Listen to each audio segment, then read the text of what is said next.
So when I got into the hospital, I got a CAT scan done, and I waited for the results, waited a few hours there.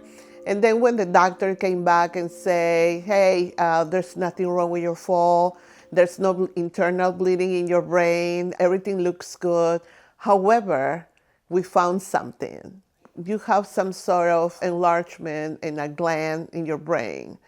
And at the time I was like, okay, is that a big deal? They were like, well, you gotta get an MRI done and make sure that everything is fine. Like, okay. So right before that, I was scheduled to have another rhinoplasty.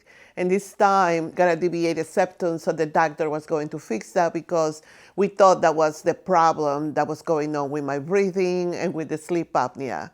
So I showed the CAT scan to my primary doctor, and she cleared me to have the surgery. She mentioned about the enlargement of the pituitary gland, but she said she will get scheduled an MRI.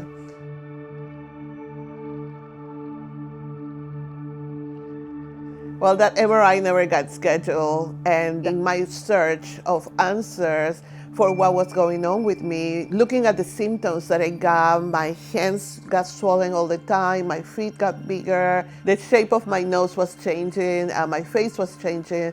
I couldn't really even recognize myself in the mirror at that point. I was gaining more weight than normal, and I just didn't know. So after the surgery, my nose looked good for a while, but after a while it didn't.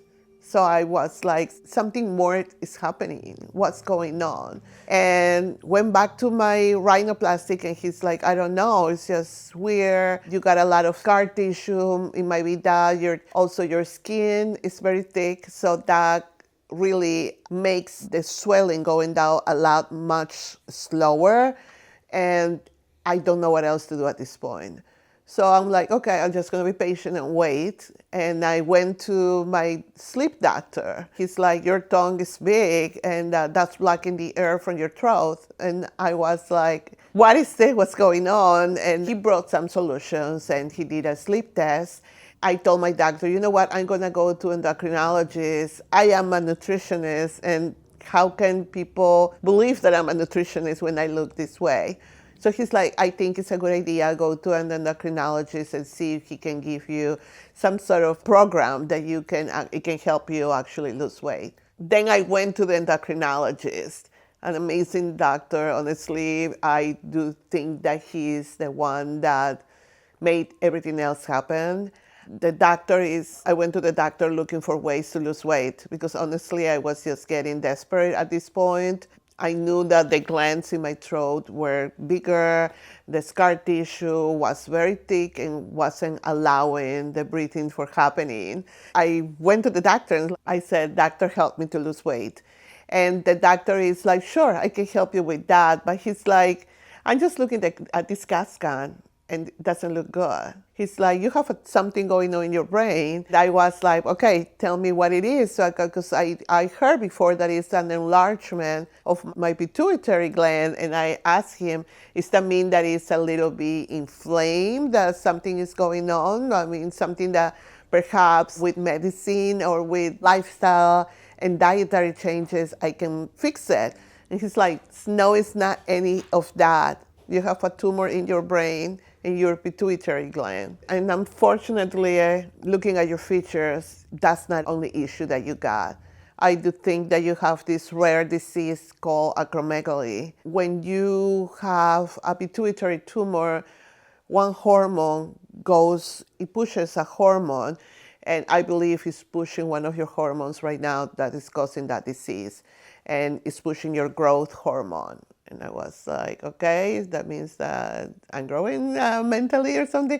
He's like, no, you're growing. That's why your hands are bigger, your nose is changing, your face features are changing, your feet is changing, and you need surgery. You need the tumor to be removed so everything that you've been researching and searching for can have an answer.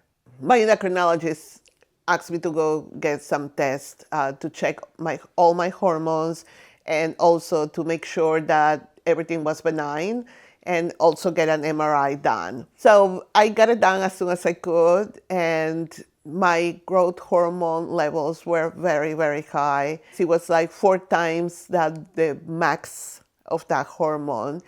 And I had another one that was really high. But when I got the MRI done, it showed that I didn't have just a tumor. I got a macro tumor. It was a macroadenoma, and it was actually moving towards certain arteries in my brain. When I went back to the endocrinologist, I just didn't have any words to say. I just didn't know what to do. I remember after I found out, being at home alone and just trying to see if I was grateful because I finally got an answer to everything that I've been searching for in regards of my health. But also I got a lot of fear, thinking what's next, what's gonna happen. At that moment, I really saw myself in a life and death moment. And I really had to make a decision of what was gonna be my next step.